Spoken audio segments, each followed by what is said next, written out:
बिस्मिल्लाहिर्रहमानिर्रहीम। अस्सलाम वालेकुम नाज़रीन, मैं हूँ आम शहरी आरिफ अमीन भट्टी अहम तरीन ख़बरों के साथ मुख्तलिफ आपके गोशगुजार करूँगा। नाज़रीन, जब भी कोई कौमें अपने पाँव पे खड़े होती हैं और ग़ुलामी की जंजीरें तोड़ फेंकती हैं तो ताकतवर ताकतें उनके ख़िलाफ़ साजिशों के जाल बुनते हैं। उनमें से ही साजिश का जाल ये है कि नाज़रीन, कल न्यूजीलैंड टीम ने बग़ैर किसी बात के मैच से चंद टाइम कबल वापसी का ऐलान कर दिया। आगे मज़ीद साजिशें क्या क्या हो सकती हैं, इसके बारे में आपको आगाह करने की कोशिश करेंगे। ये महज न्यूजीलैंड टीम की वापसी नहीं, इसके पसे पर्दा फेटफ, यूरोपीय यूनियन के बयानात और दीगर धमकियां हैं। क्योंकि पाकिस्तान सुपर ताकतों को हमेशा आदत थी कि पाकिस्तान से इशारों पर काम कराते, लेकिन वज़ीर आज़म पाकिस्तान इमरान खान और आर्मी चीफ कमर जेद बाजवा ने इस मरतबा बैरूनी दबाव लेने से इनकार कर दिया। कौन कौन सी ताकतें बैरूनी और उनकी एजेंसियाँ पाकिस्तान में क्रिकेट ख़त्म करवाने के लिए क्या साजिशें रचा रही हैं, उनके पसे पर्दा अज़ाइम क्या हैं, जबकि पाकिस्तान का क्रिकेट की दुनिया में क्रिकेट को फ़रोग़ देने के लिए एक अलग मुकाम है। ईमन के जिन मुल्कों पर हमला भी हुआ, जंगें भी हुई, वहाँ भी पाकिस्तान ने अपनी क्रिकेट टीमें भेजी और दुनिया में पाकिस्तान का नाम बुलंद किया। अब जब वज़ीर आज़म पाकिस्तान ने एब्सोल्युटली नॉट कहा था तो तवक्को की जा रही थी कि पाकिस्तान के ख़िलाफ़ दबाव डाला जाएगा और मुख्तलिफ साजिशें करके पाकिस्तान को प्रेशर में लाया जाएगा। यही वजह हुई कि न्यूजीलैंड की टीम आई, एग्रीमेंट के मुताबिक सिक्योरिटी पर एतमाद का इजहार किया और कहा कि इतनी सिक्योरिटी तो न्यूजीलैंड टीम को न्यूजीलैंड में भी नहीं मिल सकती। और पाकिस्तान में क्रिकेट मैच का आगाज़ होने ही लगा था कि चंद लम्हा भारत की लॉबी ने, जो तीन बिग हैं, उन्होंने साजिश करके बग़ैर किसी वजह के कह दिया कि हमें थ्रेट और हम वापस जा रहे हैं। इससे पहली मिसाल दुनिया में कभी ऐसी नज़र नहीं आती, इस किस्म की हरकत की नज़र नहीं आती। नाज़रीन, ये हमें अपने पाँव पे खड़े होने और अपने मुल्क की वक़ार में फ़ैसला करने की सज़ाएँ दी जा रही है। अगर हम इस दफ़ा पाकिस्तान की कौम दबाव में आ गई तो सारी उम्र ग़ुलाम रहेंगे, वरना एक खुद मुख्तार मुल्क बन के उभरेंगे। इसमें मेरी पाकिस्तान के सियासतदानों से भी गुजारिश है कि खुदारा न्यूजीलैंड के इशू पर सियासत ना करें, एक हो जाए, बाकी हुकूमत के ख़िलाफ़ जो मर्ज़ी करें। नाज़रीन, इसके पसे पर्दा मज़ीद क्या प्रॉब्लम आ सकती हैं, गोश गुजार करते हैं। नाज़रीन, न्यूजीलैंड की टीम की वापसी इत्तफाकन हुई, इसके पीछे भारत अरसा दराज से रास ही यही और लगा हुआ था कि पाकिस्तान को दुनिया के में तनहा करे, क्योंकि अल्लाह ताला जिसको इज़्ज़त दे इंसान कोई नहीं छीन सकता। दुनिया भर की सुपर पावरें अफ़गानिस्तान में फ़ौज के इनखला के बाद अमेरिका पाकिस्तान की मदद के दर पे आ गई और पाकिस्तान ने हर एक की मदद भरपूर तरीके से की। किसी को भी मुसीबत से बचाने के लिए तमाम तर मुमकिन इक़दाम किए। अब नाज़रीन, ये भी जानते हैं कि दुनिया की क्रिकेट के फ़रोग़ में पाकिस्तान का किरदार हमेशा नुमाया रहा है। पाकिस्तान ने क्रिकेट के फ़रोग़ के लिए खेल को खेल रखा, इसको सियासत और मुल्की इख्तलाफात से दूर रखा।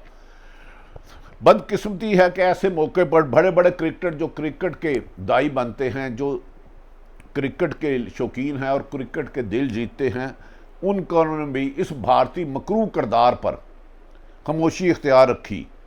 सुपर पावरों का ये खेल पाकिस्तान के ख़िलाफ़ शुरू हो चुका है। जो पाकिस्तान ने माजी में अपने आप को खुद मुख्तार साबित किया, तो आगे भी पाकिस्तान के लिए मुश्किलात ला सकते हैं और हमें इसके लिए तैयार रहना चाहिए। ना ये कि अपनी हुकूमत पर बरस पड़े, बल्कि अपनी हुकूमत में जिसने पाकिस्तान को खुद मुख्तार बनाने और ग़ुलामी की जंजीरें तोड़ने का अज़म किया है, उसे मजबूत करना होगा। सियासी मुखालफिन अपनी सियासी मुखालफत ज़रूर करें, जो मर्ज़ी करें। नाज़रीन, ये भी कहा जा रहा है कि बैरूनी ताकतों ने साजिशों का आगाज़ शुरू कर दिया है। इस सिलसिले में फेटफ का केस आपके सामने है। पाकिस्तान में तमाम शराइत पूरी कर ली, लेकिन फेटफ से लेके तमाम शराइत के बावजूद उन्होंने डाला है। फेटफ से लेकर दर्जनों मिसालें दी जा सकती हैं कि पाकिस्तान में दबाव लाने के लिए कुछ ताकतें साजिशों का आगाज़ किस किस रूप में कर चुकी हैं, जिसका इंसानी हकूक़ की वायलेशन कहलाता है। लेकिन पाकिस्तान को खुद मुख्तारी की सज़ा देने और तनहा करने की कोशिश कर रहे हैं। लेकिन अल्लाह का निज़ाम देखें, अमेरिका खुद लेके, रशिया, चीन, बरतानिया सारे ही पाकिस्तान में अपनी मदद के लिए आए और पाकिस्तान ने हर एक की मदद की और क्रिकेट को ज़िंदा रखने में पाकिस्तान का किरदार नुमाया है। दुनिया ने साजिशों का आगाज़ कर दिया है पाकिस्तान को तनहा करने के लिए, लेकिन अल्लाह ताला जब मदद करता है तो इस वक्त वज़ीर आज़म पाकिस्तान और फ़ौज के अहम फैसले पाकिस्तान के लिए एक कामयाबी का रास्ता है। अगर इस रास्ते पर चल पड़े तो साजिशें नाकाम हो जाएगी, चाहे CIA हो, रा हो, मोसाद हो, इन्हें पाकिस्तान के आगे घुटने टेकना होंगे और वक्त वो आने वाला है इंशाअल्लाह ताला। नाज़रीन, बज़ाहिर न्यूजीलैंड का बहाना वो बनाया गया है जिसमें कोई वज़न ही नहीं। कहा गया न्यूजीलैंड की वापसी की वजह बज़ाहिर बादियुल नज़र में कुछ लोग प्रोपेगेंडा कर रहे हैं कि एहसान का वो ट्वीट है जिसमें उन्होंने कहा था कि दैश न्यूजीलैंड टीम पर हमला कर सकता है, और इस ट्वीट को भारत के एक सहाफ़ी जो प्रोपेगेंडा के माहिर हैं झूठे, और उनके मीडिया ने खूब वायरल किया और उस दुनिया को मुख्तलिफ जाली अकाउंटों से घुमाया कि दैश पर हमला, जबकि दैश नाम का कोई वजूद पाकिस्तान में है ही नहीं। और पाकिस्तान ने जितनी न्यूजीलैंड की टीम को सिक्योरिटी दी, जब वो प्रैक्टिस कर रहे थे तो वो खुद कह रहे थे हमारे मुल्क के सरबराह को भी नहीं है और हम अपने आप को न्यूजीलैंड से ज़्यादा पाकिस्तान में महफूज समझ रहे हैं।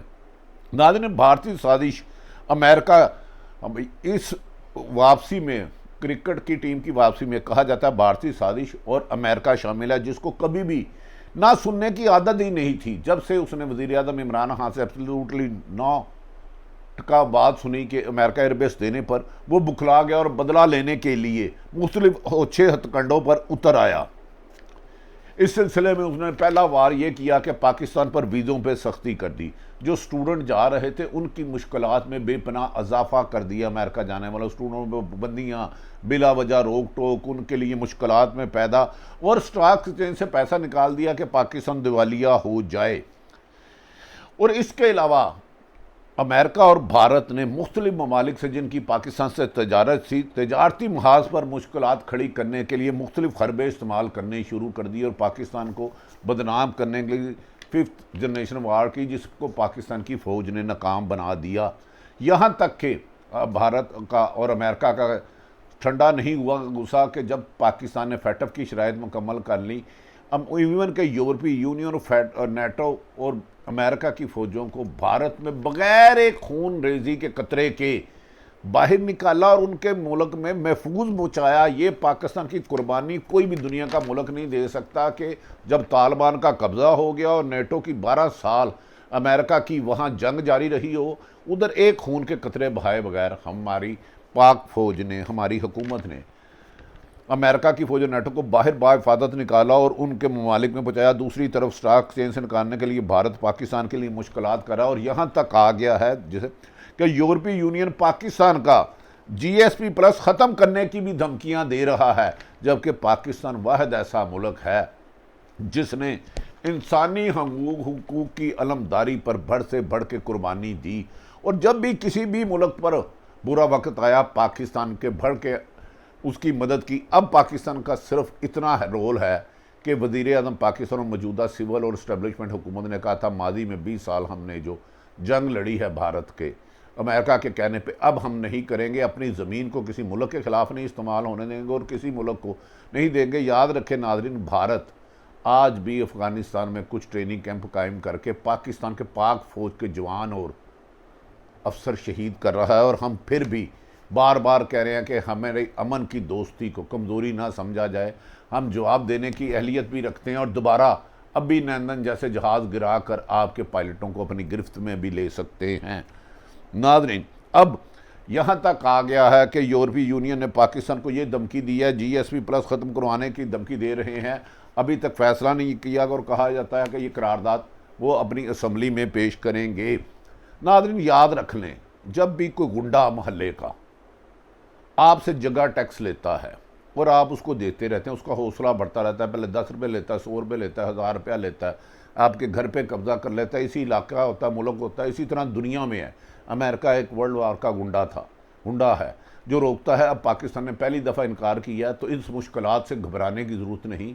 इन्हें यूनिटी के साथ इकट्ठा हो। बदकिस्मती है, कुछ सियासतदान न्यूजीलैंड टीम की वापसी पर भी सियासत कर रहे हैं जो पाकिस्तान के वकार को मजरूह कर रही है। आप इमरान खान की हुकूमत को रखें, गिराएं, लेकिन इमरान खान के जो क्रेडिट है कि उन्हें एब्सोल्युटली नॉट किया। और इवन के जॉन बरतानवी वज़ीर आज़म को कहा कि आपने हमें रेड लिस्ट में गलत डाला है, हम आपका जहाज चार्टर्ड प्लेन उतरने नहीं देंगे। 15 सितंबर को तो कल पाकिस्तान को रेड लिस्ट से बरतानिया ने निकाल दिया। इन्हें बताना पड़ेगा कि हम इंडिपेंडेंट मुल्क है और मुझे पाकिस्तानी होने पर फख्र है। मुझे टीम के वापस किसी के आने जाने से कोई फ़र्क नहीं पड़ता। मुझे मुल्क की वक़ार दोबारा चाहिए जो कायदे आज़म ने पाकिस्तान बनाया था, जिसमें कहा था तमाम लोगों को, कमज़ोर और ताकतवर के लिए एक कानून होगा, बैरूनी ताकतों पे नहीं नाचेंगे, पाकिस्तान में के मफाद के लिए फ़ैसला करेंगे। नाज़रीन, पाकिस्तान, एक तो अमेरिका को ये दुख तकलीफ है कि पाकिस्तान ने किस तरह 5 दुनिया की सुपर पावर, चीन, रशिया के आर्मी चीफ को, DGIS को बुला के उनके साथ एक छत के नीचे बैठ के आइंदा मुस्तकबिल को सेव करने के लिए स्ट्रेटजी बनाई। ये खबर भी जब रूस, चीन और दीगर ममालिक के पाकिस्तान आए और DGIS की सरबराही में एक मीटिंग हुई तो अमेरिका और भारत की छाती पर सांप लौटे कि पाकिस्तान एक सुपर पावरों की एजेंसियों को मशावरत कर रहा और आगे गाइड कर रहा है। नाज़रीन, याद रखें कि मैं अब थोड़ी सी बात बता रहा हूँ, छत के नीचे ना मशवरा दिया। क्रिकेट में पाकिस्तान का मकाम दुनिया में है। पाकिस्तान वो वाहिद मुल्क है जो माजी में हर जगह क्रिकेट को प्रमोट किया और उसके लिए किसी भी कुर्बानी से दरेग नहीं किया। यहाँ तक कि 1996 में जब तामिल टाइगर्स ने के साथ जंग चल रही थी, पाकिस्तान ने श्रीलंका का दौरा किया। कोई मुल्क सोच भी नहीं सकता था, जंग जारी थी तो पाकिस्तान ने श्रीलंका का दौरा किया और यहाँ भी नहीं रुकते। उसके बाद बांग्लादेश को टेस्ट हैसियत दिलवाने के लिए एक किरदार अदा किया। उसके बाद न्यूजीलैंड पर हमला हुआ तो सबसे पहले पाकिस्तान की टीम वहाँ खेलने गई। दुनिया के बड़े बड़े मुल्क वहाँ से भाग गए, इवन के भारत भी भाग गया, लेकिन न्यूजीलैंड हमले के बाद पाकिस्तान वहाँ खेलने गया। इंग्लैंड में जब, UK में, बरतानिया में जब कोविड अरूज पर था और पूरी दुनिया वाइड कर रही थी, बरतानिया में भी खौफ के साए थे, तो पाकिस्तान ने वहाँ भी जाकर क्रिकेट खेली और उनके हौसले बुलंद किए। अफसोस ये है नाजरीन, न्यूजीलैंड ने बगैर बताए तो चले गई, लेकिन इस पर पाकिस्तान के कुछ लोग सियासत कर रहे हैं। अफसोस, कुछ लोग न्यूजीलैंड में वापसी में खुशी मना रहे हैं, ये नहीं कह रहे कि ये पाकिस्तान के ख़िलाफ़ साजिश है। और कुछ लोग पाकिस्तानी क्रिकेटर और न्यूजीलैंड की टीम को कह रहे हैं असल इनका टारगेट भारत होना चाहिए, क्योंकि भारत के ने ये साजिश करके न्यूजीलैंड को डिसइंफॉर्मेशन दे के, इंटेलिजेंस की गलत इन्फॉर्मेशन दे के वापस भिजवाया। गो कि न्यूजीलैंड को भी सोचना चाहिए कि उसने एक आलमी कवानीन की वायलेशन की है। असल साजिश भारत की है, जो नहीं चाहता कि पाकिस्तान दुनिया में क्रिकेट में दोबारा वही मुकाम ले जो उसका पहले था। बिग 3 का किरदार इसमें नुमाया वापसी में न्यूजीलैंड की टीम बिग 3 का किरदार है, जिसकी साजिशें सामने आ रही हैं। ये बिग 3 वो है जिसने 4 टीमों में साजिश करके, इत्तेहाद करके क्रिकेट को अपने हाथ तक गुलाम बना लिया है कि ताकि क्रिकेट को नुकसान पहुँचा रहे हैं कि और कोई चौथा मुल्क ना आ सके।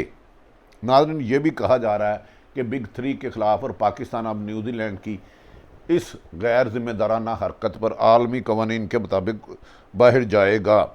ये भी कहा जा रहा है कि नाज़रीन, हिकमत अमली अपनाई गई है कि अगली वीडियो में आइंदा पाकिस्तान के ख़िलाफ़ मज़ीद क्या क्या साजिशें हो रही हैं, कौन कौन सा मुल्क कर रहा है, CIA रहा और क्या किरदार कर रहा है। अगली वीडियो में इसमें बताएंगे कि पाकिस्तान के ख़िलाफ़ मज़ीद कौन सी कदगन लग सकती हैं, कौन सी से साजिशें हो सकती हैं और दुश्मन मुल्क पाकिस्तान को कहते हैं। ऐसे में पाकिस्तान में इस्तेकाम की ज़रूरत है, इत्तेहाद की ज़रूरत है, भाईचारे की ज़रूरत है।